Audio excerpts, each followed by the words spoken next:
السلام علیکم ورحمۃ اللہ وبرکاتہ۔ الحمد للہ وکفا وسلام علی عباد الذین اصطفیٰ، اما بعد فاعوذ باللہ من الشیطان الرجیم، بسم اللہ الرحمن الرحیم۔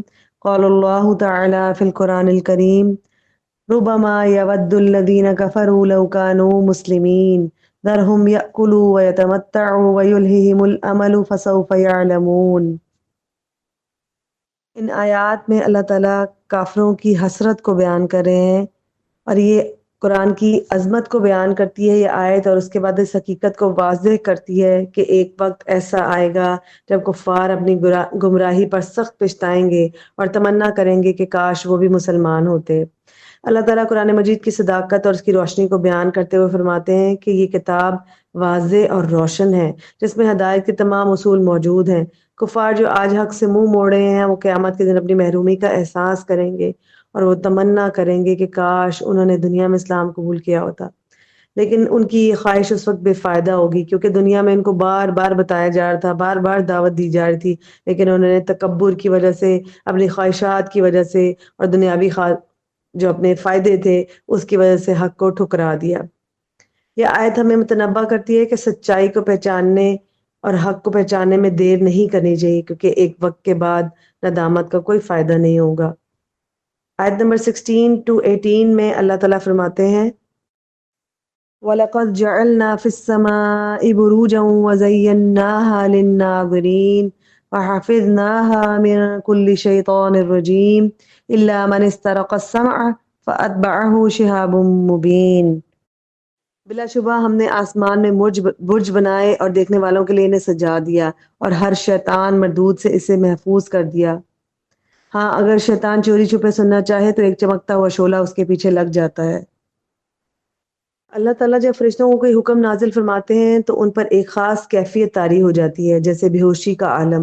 وہ ایک خاص قسم کی آواز سنتے ہیں، اور جب بھی وہ ہوش میں آتے ہیں تو مقرب فرشتوں سے دریافت کرتے ہیں کہ ہمارے رب نے کیا حکم نازل فرمایا، پھر یہ حکم ایک کے بعد دوسرے کو منتقل کرتے ہیں۔ شیطان ان احکام الہی کو چرانے کی کوشش کرتے ہیں تاکہ دنیا میں آ کر کاہنوں کو وقت سے پہلے خبریں پہنچا سکیں۔ ان میں یہ ایسی باتیں شامل کرتے ہیں جیسے کسی کو موت آنی ہے، زلزلہ کہاں آئے گا، بارش کہاں برسے گی وغیرہ، اور کئی سنی باتوں میں جھوٹ کی ملاوٹ کر کے لوگوں کو بتاتے ہیں اور یوں غیب دانی کا دعویٰ کرتے ہیں۔ لیکن اللہ تعالیٰ نے ان شیطانوں کو ان کی سرکوبی کے لیے شہاب ثاقب یعنی مقرر کر رکھے ہیں، جو ان پر آ کر گرتے ہیں اور ان کو جلا کر راکھ کر دیتے ہیں۔ یہ آسمانی حفاظت کی ایک صورت ہے جو اللہ تعالیٰ نے خود مقرر کی ہے تاکہ شیطان فرشتوں کے درمیان ہونے والی گفتگو جو ہے وہ سن نہ سکے۔ شہاب ثاقب جو ہیں وہ اللہ تعالیٰ کی عظیم نشانیوں میں سے ہیں۔ وہ زینت کا ذریعہ بھی ہیں اور حفاظت کا ذریعہ بھی ہیں، اور اللہ کے احکامات کو صرف مقرب فرشتے ہی وصول کر سکتے ہیں اور کوئی نہیں سن سکتا۔ یعنی آسمان کی خبروں کو اللہ جب تک نہ چاہے کوئی نہیں سن سکتا، اور ان کاہنوں سے اور ان قسمت کا حال بتانے والوں سے ہمیں بچ کے رہنا چاہیے، کیونکہ وہ دھوکہ اور فریب ہوتا ہے اور اس کے سوا کچھ نہیں۔ اور جو بھی رسول اللہ صلی اللہ علیہ وآلہ وسلم نے فرمایا تھا کہ کسی کاہن کے پاس جائے گا 40 دن کی نماز اس کی قبول نہیں ہوگی۔ آیت نمبر 33 میں ابلیس کا امتحان اور اس کے تکبر کی حقیقت کو اصل میں بتایا جا رہا ہے۔ اللہ تعالیٰ فرما رہے ہیں، قال لم اکن لاسجد لبشر خلقتہ من صلصال من حمأ مسنون۔ روایات میں آتا ہے کہ ابلیس بہت عبادت گزار تھا، جنات کا سردار تھا اور اس کی قیادت کو تسلیم کیا جاتا تھا۔ وہ ہر حکم مانتا تھا، لیکن جب اللہ تعالیٰ نے آدم کے آگے جھکنے کا حکم دیا تو اس نے انکار کر دیا۔ یہی اس کا امتحان تھا۔ عبادت گزار تھا، اور فرشتوں کا بھی اس کو سب سے اس کی صف میں پہلی صف میں اس کو اللہ تعالیٰ نے جگہ دی ہوئی تھی فرشتوں کی، لیکن اللہ تعالیٰ کے حکم کو نہ مان کر اس نے اپنے آپ کو مردود ٹھہرا لیا۔ یہ آزمائش صرف ابلیس کی نہیں ہے بلکہ ہر انسان کی آزمائش ہے۔ ہم عام طور پر نیک اعمال کرتے ہیں، لیکن جب کوئی حکم ہماری خواہشات کے خلاف آتا ہے تو ہم کیا کرتے ہیں؟ ہم اپنے بارے میں سوچیں، کیا جب اچھے حالات ہوتے ہیں تو ہم آرام سے چپ کر کے چلتے رہتے ہیں، اللہ کا حکم مانتے رہتے ہیں، اور جیسے ہمارے پاس کوئی آزمائش آتی ہے تو ہمارا حال کیا ہوتا ہے؟ ہم بگڑ جاتے ہیں۔ ابلیس کے انکار نے اس کے اصل باطن کو ظاہر کر دیا، کیونکہ جس کے دل میں رائے برابر بھی تکبر ہوگا وہ ہرگز جنت میں داخل نہیں ہو سکے گا۔ تکبر